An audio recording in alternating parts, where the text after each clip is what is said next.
ఇక్కడ విషయాలు ప్రతిరోజు పెళ్ళి కాపురానికి వెళ్ళిన ఆడది మొత్తం ప్రతిరోజు day to day, minute to minute తల్లికి చెప్పాల్సిందే రిపోర్ట్ మొత్తం.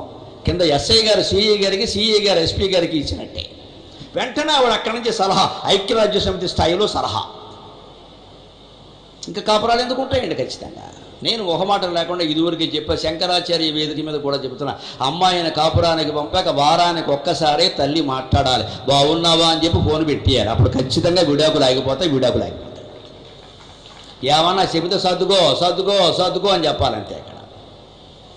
అంతేగాని అది స్వీకరించి మా అమ్మాయిని అంత బాధపడతారా? మా అమ్మాయి రోజు దొండకాయ కూర తింటుందా? ఏదో కూర తిందమ్మా, ఊరుకోరదా? మొత్తం మన పెత్తనం అండి ఇక్కడ. పైగా మా అమ్మాయి అంటే నాకు చాలా ప్రేమ. అల్లుడంటే ఎందుకు ప్రేమ లేదండి? వాడేమన్నా దుర్మార్గుడా? వాడికి నువ్వే కదా కాళ్ళు కడిగిచ్చావు. ఇదంతా మన పక్షపాతం కదా. ఈ భావాలు ఏవీ పోకుండానే మనకి ఏమండి, అమ్మవారికి ఏ నైవేద్యం ఇష్టం అండి? ఈ అసూయ అనేదాన్ని పోగొడితే అది గొప్ప నైవేద్యం అమ్మ. ఈ స్వార్థం పోతే అది గొప్ప నైవేద్యం. పులిహోర పెట్టాలా, చక్కెర పొంగలు పెట్టాలా అని మమ్మల్ని అడగండి. ఏమీ పెట్టద్దు. మన జీవితాలకి మనమే శ్రాద్ధం పెట్టుకోకుండా ఉంటే చాలు, ఏం పెట్టక్కర్లేదు. 9 రోజులు 9 నైవేద్యాలు, 10 రోజులు 10 రకాల చీరలు, ఎందుకండి ఇవన్నీ? ఎందుకు? జ్ఞానం లేనప్పుడు. ఇంకా అదో పెద్ద సెంటిమెంట్ ఇక్కడ. ఇవాళ పులిహోరలో ఉప్పు లేదండి, అమ్మవారికి కూడా షుగర్ ఉందమ్మా, బీపీ ఉందమ్మా, ఉప్పు లేకుండా ఉంటుంది, పర్వాలేదు, చచ్చిపోక దాని గురించి. మమ్మల్ని అడుగుతున్న సందేహాలు అంటే మేము చెప్పలేక వస్తున్నాము. నా బాధ ఇది. ఇవి సందేహాలు. పులిహోరలో ఉప్పు తగ్గింది, అమ్మవారికి కోపం వస్తుంది, అది చెప్పడానికి నేనవండి. ఉప్పు వేయలేదని మర్చిపోయింది, నైవేద్యం పెట్టేసింది. అలా ఇలా మొగుడికి పెట్టినప్పుడు ఎప్పుడు ఈ అనుమానం రాలేదు. పాపం ఎంత పతివ్రతో, అమ్మవారికి పెట్టేసరికి వచ్చేసింది. వాడు ఎంతకాలం తిన్నాడో ఈ చెప్పుడు తిండి, వాడి కర్మ కాలిపోయింది. మన మనస్సులో ఉండే రాగద్వేషాలు ఏవీ పోగొట్టుకోకుండా, బాధ్యతలు మనం చేయకుండా ఊరికే స్తోత్రాలు చదివేసేసి దేవుడు అనుగ్రహించే దేవుడు కాకాకు లొంగుతాడండి. నాకు అర్థం కాదు. దేవుడు అంటే కాకాకు లొంగేటవాడా? మన ప్రవర్తన అక్కర్లేదా? తేషామైవానుకంపార్థం అహం అజ్ఞానజం తమః నాశయాం ఆత్మభావస్థో జ్ఞానదీపేన భాస్వత. 10వ అధ్యాయం విభూతి యోగంలో జ్ఞానదీపం అనేది పెడితేనే దేవుడు లొంగుతాడను. ఆవదం దీపం పెట్టాం, మంచి నూనె దీపం పెట్టాం, పల్లి నూనె పెట్టాం, పొద్దు తిరుగుడు పెట్టాం, బుర్ర తిరుగుడు పెట్టాం, ఏమి పెట్టగా జ్ఞానదీపం పెట్టు. జ్ఞానదీపంలాగా వాళ్ళలో ఉండే అజ్ఞానాన్ని తొలగించి నేను వాళ్ళకి ఆత్మజ్ఞానాన్ని ఇస్తా. నా వైపు 1 అడుగు వేస్తే 10 అడుగులు నేను వేస్తా. ఆ 1 అడుగు కూడా వేయకపోతే నేనెందుకు ఎడతానయ్యా వాడింటికి? అడుక్కి రాముణ్ణి చాలించే త్యాగరాజు లాంటి వాళ్ళు ఉన్నారు కదా, వాళ్ళ ఇంట్లో ఉంటాను నేను అంటాడు రాముడు. అడుగడుక్కి ఆయన్ని ధ్యానించే వాడి ఇంట్లో ఉంటాడు. కానీ ఆ ఒక్క మాట అనడానికి కూడా ఏదో పుణ్యం ఉండాలనుకునే బద్ధకస్తులు ఇంట్లో ఉంటాడా? ఆ మాత్రం పనేనా మనం చేయిద్దా?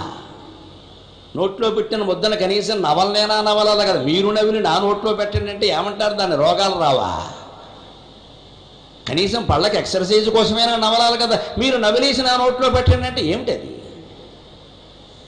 కష్టపడద్దా? కష్టపడకుండా ఏం దొరుకుతుందండి? ఏది దొరకట్లేదు, భగవంతుడిలా దొరుకుతాడు. అందుకని నువ్వు కాస్త కష్టపడు, జ్ఞానదీపం పెట్టు. జ్ఞానదీపేన భాస్వత.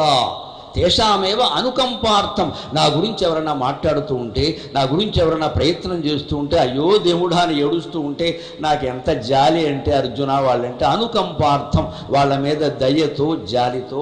అహం అజ్ఞానజం తమక నాశయామి. వాళ్ళ అజ్ఞానం కారణంగా వాళ్ళలో ఉన్న తమో గుణం ఉంది, దాన్ని నేను సుదర్శన చక్రంతో ఛేదిస్తా. గ్యారంటీ, ఏం తిరుగులేదన్నాడు ఆయన.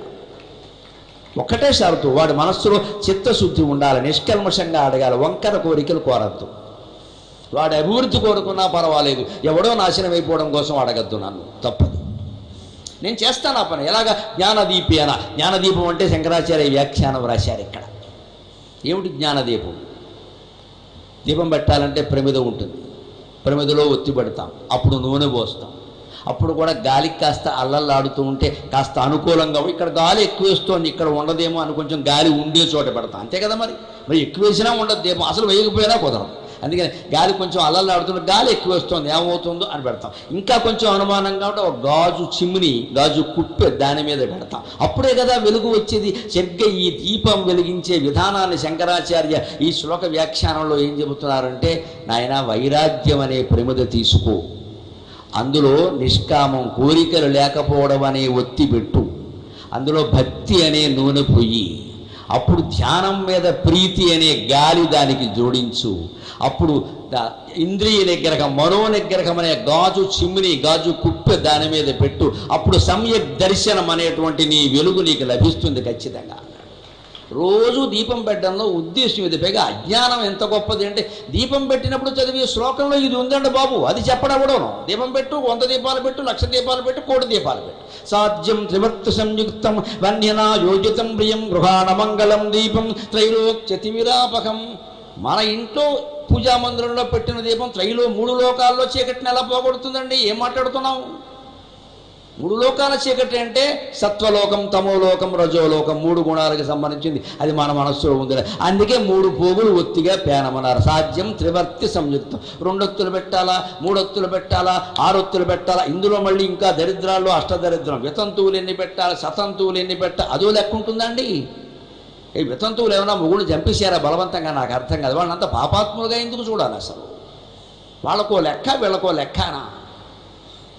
వారిని పెట్టాలి, వీరిని పెట్టాలి. మా మామగారు పోయారు, దీపం పెట్టచ్చా? నువ్వు పెట్టకపోబట్టే ఆయన పోయాడమ్మా. నువ్వు కొంపకి అగ్గెట్ట పట్టే పోయాడు ఆయన. నువ్వు దీపం రోజు పెట్టుంటే ఉండేవాడు. శంక అంటే ఏ రకంగా మానేద్దాం, ఏ రకంగా గుళ్ళోకి వెళ్ళడం మానేద్దాం. 12 రోజులు మైల, ఏడాదంతా ఇదో పెద్ద ఓవర్ యాక్షన్. పైగా మానేసి ఎవరన్నా దగ్గర బంధువులు పోయారు, శవం మొయ్యడానికి వెళ్ళాలి. ఇప్పుడు మేము మా అమ్మాయికి పెళ్లి చేసి వెళ్ళడానికి ఏమమ్మా? ఎక్కడుంది ఈ శాస్త్రం? మానవత్వం లేదండి మనకి, మానవత్వం లేదండి మనకి. ఇంకా మహానగరాల్లో వాహనాలు వచ్చి తీసుకెడుతున్నాయి కాబట్టి సరిపోయిందండి. పల్లెటూళ్ళలో చచ్చిపోతున్నారమ్మా నిజంగా. ఆ కులం వాళ్ళే రావాలి, ఆ బంధువులే రావాలి, వీళ్ళు ఎవ్వరూ రారు. మా కోడలు కడుపుతో ఉంది, రాకూడదు. నీ కోడలు కడుపుతో ఉంటే నువ్వు రావడానికి ఏమిటాయి? కోడలు నమ్మనం మేము, ఒళ్ళు బలుపు అంటారు.